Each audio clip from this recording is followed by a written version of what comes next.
Hi, my name is John Cunningham from Brigham and Women's Hospital in Boston, and I'm pleased to tell you about our work published simultaneously today in JACC at the ESC Congress regarding dapagliflozin in patients recently hospitalized with heart failure and mildly reduced or preserved ejection fraction.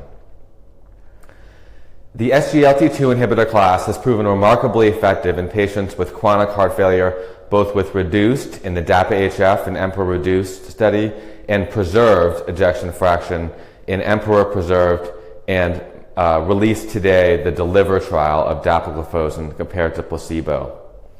The main trial of DELIVER showed a reduction in the primary endpoint of cardiovascular death or worsening heart failure event with dapagliflozin compared with placebo.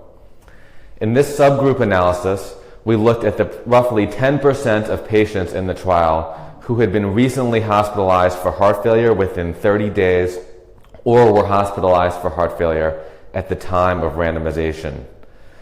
This group is important because it's been excluded from many previous chronic heart failure trials and may be important for clinicians who are considering starting this drug in hospitalized or recently hospitalized patients.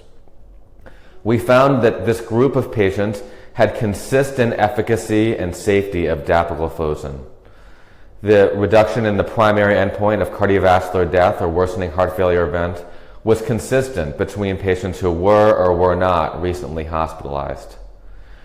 Improvements in quality of life measured by the Kansas City cardiomyopathy score, total symptom score, were also consistent between patients who were or were not recently hospitalized.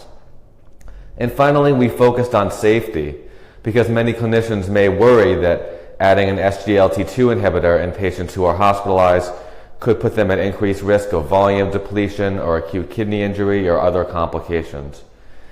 In the patients who were recently hospitalized, there was no difference between placebo and dapagliflozin in the incidence of serious adverse events, including renal events, diabetic ketoacidosis, or events suggestive of volume depletion. Overall, we feel that these results support the use of dapagliflozin in recently hospitalized patients with mildly reduced or preserved ejection fraction. And we look forward to further data focusing specifically on the inpatient group. Thanks so much.